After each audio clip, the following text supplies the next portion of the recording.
ഇന്ന് എൻ്റെ ഇമ്മാനുവേലിന് 10 വയസ്സായി കേട്ടോ. 2015 ഓഗസ്റ്റ് 11 ഒരു 11:30 ആയപ്പോഴാണ് എൻ്റെ മോനെ ഡെലിവേർഡ് ആകുന്നത്. എൻ്റെ മോള് 2008 കേട്ടോ. ഇത്രയും വർഷത്തെ ഒരു ഗ്യാപ്പിന് ശേഷമാണ്. അപ്പോൾ എനിക്കിവനെ ഒരു ആൺകുട്ടിയായിട്ട് എൻ്റെ ദൈവം എനിക്ക് തന്നതുകൊണ്ടാണ് ഞാൻ അവൻ ഇമ്മാനുവേൽ എന്ന് പേരിട്ടിരിക്കുന്നത്. ഇന്നിവൻ്റെ ബർത്ത്ഡേ ആണെന്ന് പറഞ്ഞപ്പോൾ തന്നെ ഇവൻ എന്നോട് പറഞ്ഞു, അമ്മ ഞാൻ സ്കൂളിൽ പോകുന്നില്ലെന്ന്. ഞാൻ എന്നാ ഓക്കേടാ. ഉടനെ അവളും എന്നോട് പറഞ്ഞു, അമ്മ എങ്കിൽ ഞാൻ പോകുന്നില്ല. എന്നുവെച്ചാൽ അതെന്നാടി നീ പോകാത്തെ? അമ്മ ചാച്ചന് കൂട്ട് ഞാൻ വേണ്ടേ, അതുകൊണ്ട് ഞാനും പോകുന്നില്ല പറഞ്ഞു. അങ്ങനെ ബർത്ത്ഡേയുടെ പേരും പറഞ്ഞ് രണ്ടുപേരും സ്കൂളിൽ പോകാതെ പെരയ്ക്കകത്തിരിക്കുവാണ്, ഏതാണ്ട് അലുകുലത്ത് പണികളൊക്കെ ചെയ്തുകൊണ്ട്.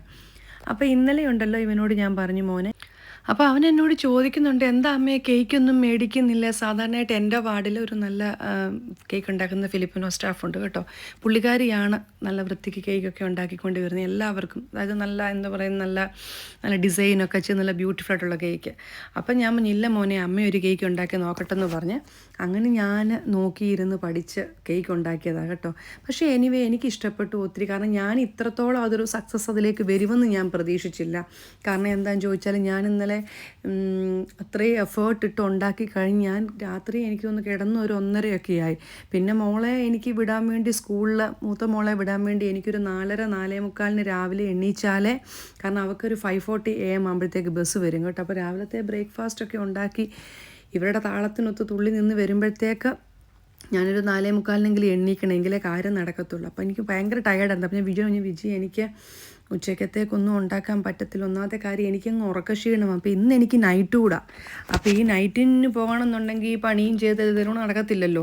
എന്നാൽ കുഴപ്പമില്ലടി, ഞാൻ എന്തെങ്കിലും ഉച്ചയ്ക്ക് മേടിച്ചുകൊണ്ട് വരാം, അവൻ്റെ പിറന്നാളല്ലേ, നമുക്ക് ഉച്ചയ്ക്ക് വീട്ടിൽ തന്നെ മേടിച്ചുകൊണ്ട് വരാമെന്ന് പറഞ്ഞിട്ട് അങ്ങനെ ഞങ്ങൾ വീട്ടിൽ കഴിക്കാമെന്നുള്ള പ്ലാനിലിരിക്കും കേട്ടോ. അപ്പം നിങ്ങളിപ്പോൾ ഈ ഒരു മുഖത്തെ എക്സ്പ്രഷൻ കാണുന്നത് ആ കേക്ക് ഞാൻ കഴിച്ചു കഴിഞ്ഞപ്പോൾ എനിക്കുണ്ടായ ഒരു സന്തോഷം കേട്ടോ. അതായത് നമ്മളൊരു എന്ത് സാധനമാണെങ്കിലും നമ്മൾ ഉണ്ടാക്കി കഴിയുമ്പോൾ അതിൻ്റെ ഒരു ഔട്ട്കം വെല്ലായിട്ട് വന്നു കഴിയുമ്പം നമുക്കൊരു പ്രത്യേക സന്തോഷമല്ലേ. ആ തിരക്കിൽ ഇതിൻ്റെ വീഡിയോ ഫോട്ടോ എടുക്കാൻ അങ്ങ് മറന്നുപോയി കേട്ടോ. ഞാൻ സാധാരണ കേക്കൊക്കെ വല്ലപ്പോഴും ഒക്കെ ഉണ്ടാക്കും. പക്ഷേ ഇങ്ങനെ ഈ ഐസിങ് ഒക്കെ വെച്ച് ഉണ്ടാക്കിയ കേക്ക് എൻ്റെ ലൈഫിൽ ആദ്യമായിട്ടാണ് കേട്ടോ. അപ്പം ആക്ച്വലി ഈ കേക്ക് ഉണ്ടാക്കാൻ വേണ്ടിയിട്ട് എന്നെ ഇൻസ്പയർ ചെയ്തൊരു വ്യക്തിയുണ്ട് കേട്ടോ. സോ അത് ഞാൻ പറയാം. എൻ്റെ മകൻ്റെ പിറന്നാളിനേക്കാട്ടിലുപരി ഞാനിങ്ങനെ കേക്കിൻ്റെ കാര്യമൊക്കെ പറഞ്ഞപ്പോൾ എൻ്റെ വാർഡിലെ രഞ്ജു ചേച്ചി എന്നോട് പറഞ്ഞു, എടി എന്നാൽ പിന്നെ നീ ഒരു കേക്ക് അങ്ങ് ഉണ്ടാക്കടി, എന്തിനാ? അപ്പം ചേച്ചി എനിക്കറിയത്തില്ല, യൂട്യൂബൊക്കെ അല്ലയോടി ഉള്ളത്, യൂട്യൂബിലൊക്കെ നോക്കി ഉണ്ടാക്കത്തില്ലയോ? അങ്ങനെ ഞാൻ 2-3 ദിവസം യൂട്യൂബിലെ വീഡിയോ ഒക്കെ കഴിഞ്ഞുണ്ടാക്കി. അപ്പം ഞാൻ അതാണ് നിങ്ങൾ വീഡിയോക്കകത്ത് കണ്ടു കാണി ഞാൻ ഞെട്ടിപ്പോയത്.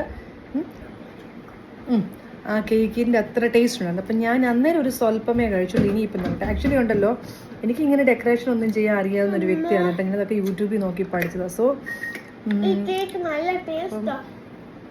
ഓക്കെ, ഞാൻ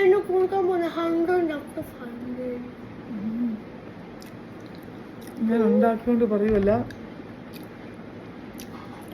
സത്യം പറഞ്ഞാൽ എൻ്റെ ദൈവം എനിക്ക് ഈ ഒരു കഴിവുകൂടെ എന്നിലുണ്ടെന്ന് തോന്നിപ്പിച്ചു തോന്നുന്നു കേട്ടോ. സത്യമായിട്ട് വരാം,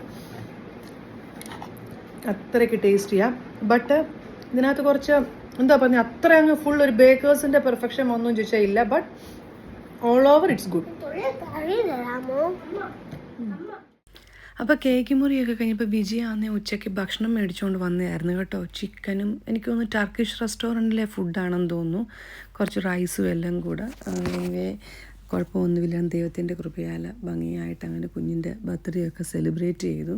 അതായത് എനിക്ക് അങ്ങനെ സത്യം പറഞ്ഞുകൊണ്ടല്ലോ ഈ വലിയ താല്പര്യമൊന്നുമില്ല ഇതുപോലത്തെ സെലിബ്രേഷനിലൊന്നുമേ. പക്ഷേ ഈ കൊച്ചു കുഞ്ഞുങ്ങളാകുമ്പോൾ ഉണ്ടല്ലോ അവരിങ്ങനെ ചോദിച്ചുകൊണ്ടേ ഇരിക്കും, അമ്മേ എന്താ. ആക്ച്വലി ഉണ്ടല്ലോ April 3 ആയിരുന്നു സാറക്കുട്ടിയുടെ ബർത്ത്ഡേ. പക്ഷേ ഞാൻ അവൾക്കൊന്നും സെലിബ്രേറ്റ് ചെയ്തില്ല, ഒരു കേക്ക് പോലും മേടിച്ചു കൊടുത്തില്ല കേട്ടോ. എന്നിട്ട് അവൾക്ക് അങ്ങനത്തെ വിഷമമോ കാര്യങ്ങളോ ഒന്നുമില്ല. ഞാൻ മോനെ എന്തിനാ വേണ്ടാന്ന് പറഞ്ഞു. പക്ഷേ ഇവൻ അങ്ങനല്ല, ഇവൻ ഇങ്ങനെ ചോദിച്ചുകൊണ്ടേ ഇരിക്കും, അമ്മ എൻ്റെ ബർത്ത്ഡേ കേക്ക് ഇല്ലയോ, എൻ്റെ കൂട്ടുകാർക്ക് ഞാൻ മുട്ടായി കൊടുത്തു വിടണ്ടായോ, ഇങ്ങനെയൊക്കെ. ഇനി